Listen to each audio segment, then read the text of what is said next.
Now, let's look at the max funded tax advantage retirement contract and see how it compares to the 401k. Let's say there are two people. One person who is person A has $1 million in their savings account for retirement, and the other person who is person number 2 or B, they have $600,000 in their account for retirement. Now, the question is, who would you rather be? Person A or person B? Now, as we all look at this, I hope we all said person A. I hope we all want the $1 million, or we all need some type of financial reconstruction when it comes to this. I'll take $1 million over $600,000 any day. But there's a catch here. Justin's asking in some type of specific way, so there's gotta be some sort of catch here. And you're right, there is. Now let's go ahead and illustrate it real quick. So let's say you listen to Dave Ramsey and you put all your money in the 401k and you're finally a 401k millionaire. You're a millionaire now. Congratulations. But here's the thing.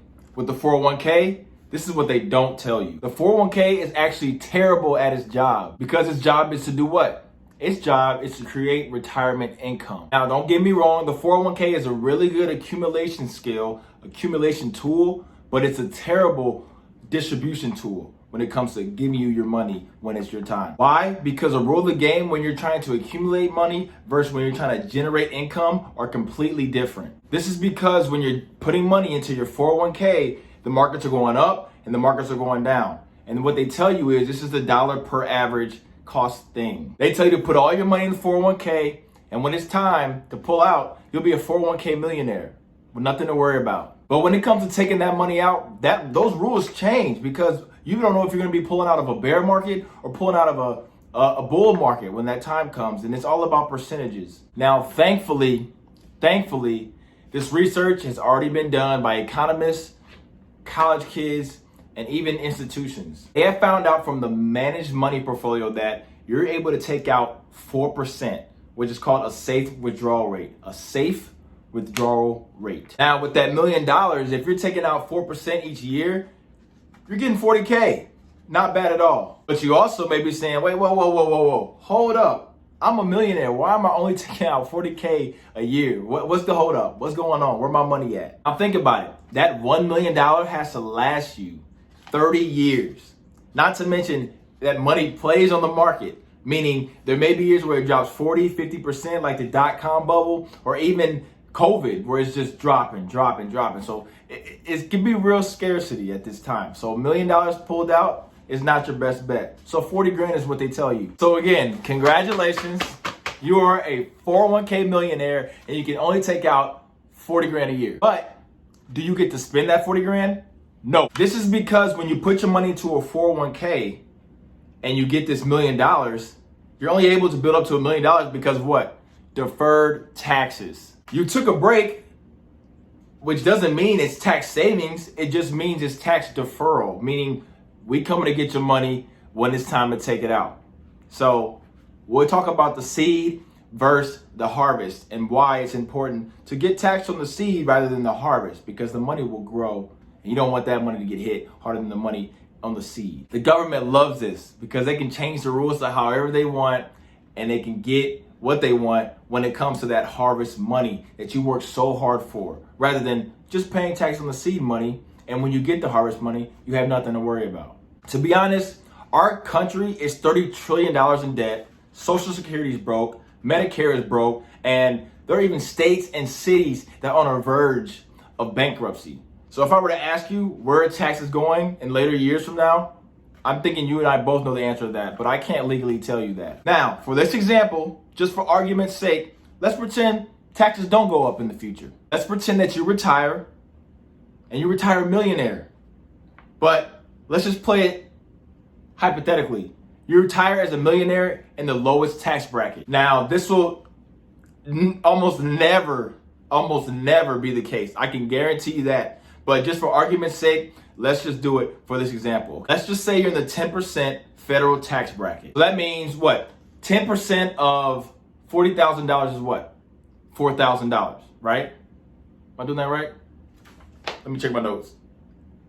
Yeah, 10% of $40,000 is $4,000. So this means we're subtracting $4,000 from 40K.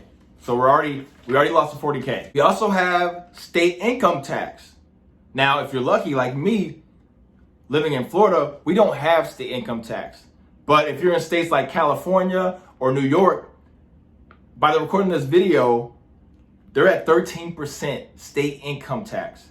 That's crazy. That's ridiculous, man. Now, let's not get too crazy. Let's just use a lower figure, like in the middle between 13 and 0. So let's just use something simple for math's sake and say 5% is the state tax. So now that $40,000 you're getting on that $1 million that you had all built up has state and has federal tax taken out, which equals a whopping $34,000 a year net income. Now, if we were to put it in a year's perspective, if you were to divide that by 12 months, you're looking at about $3,000 a month. Can you live on $3,000 a month right now? By the way, this is what Dave Ramsey and the 401k millionaire forgot to mention to you.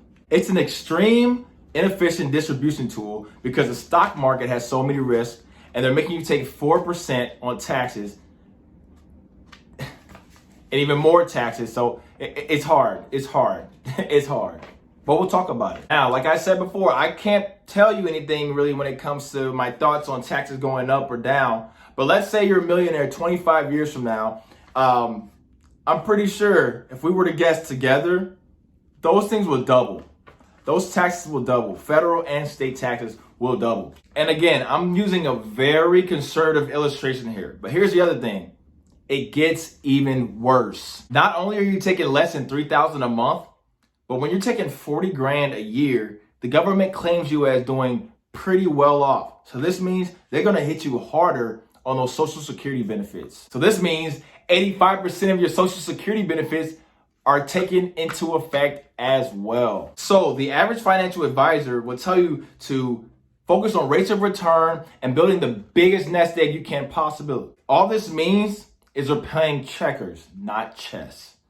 Let's play chess, people. I'm considered playing chess here in this example if I was person B, because not only am I waiting for this or looking for this accumulation, but I'm also focusing on what I can get the best when it comes to distribution when my time is here for retirement. So in my perspective, between me and you, the 401k is a no-go. Now, if you wanna see a big number when it comes to retirement and just beat on your chest a little bit saying I got this $1 million, by all means, but that is not spendable income. Trust me.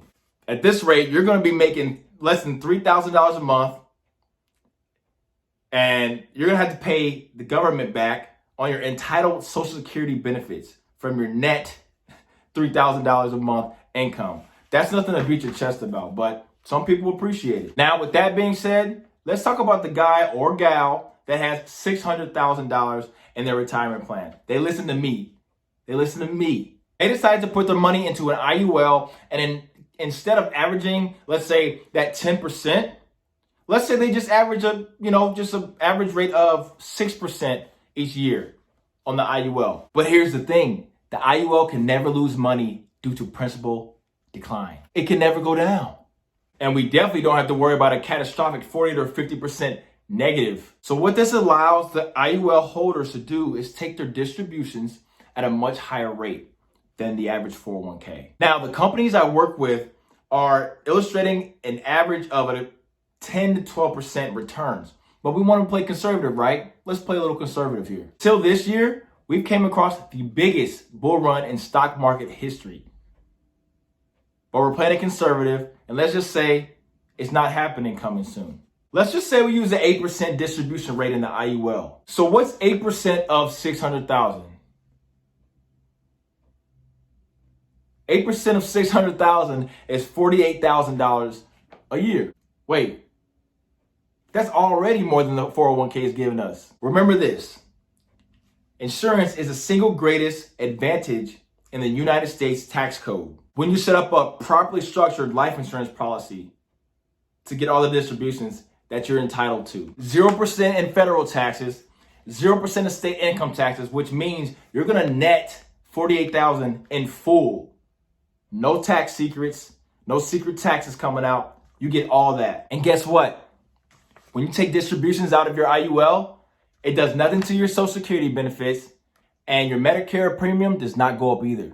When you set up this financial instrument and keep it in your life, even though you don't have a big enough nest egg like the 401k millionaire does, you still end up with more cash flow and more money in the end. Again, the goal here is cash flow and liquidity. That's the goal. With that 401k millionaire, their money's locked up for years. They can't even use it during the working years or they'll be hit. The people that are accumulating money in their IUL, that's not their end story. They could be pulling money or borrowing from their IUL and still growing in their IUL. They can use that money to invest in real estate, and that cash flow they're getting from their tenants can flow right back into their personal ecosystem or IUL, or what I like to call the Smith Fund. We'll talk about that a little later. The best part about it, they can keep doing it over and over and over and over again. But in the end, compared to the 401k, the IUL will always kick out more cash. No effect on your Social Security, no income tax, and you don't lose in a down market because of your principal protection. So that, my friends, is why I tell most people to just max your 401k, but use that other money to put into a max funded, tax advantage life insurance contract or a Smith fund so you can get more cash flow and more liquidity to do what you want to do with your investments, your family's endeavors, and much more. My name's Justin Smith. Welcome to the Smith Fund course. I'm excited to have you here. Let's have some fun. Let's get you wealthy. Peace.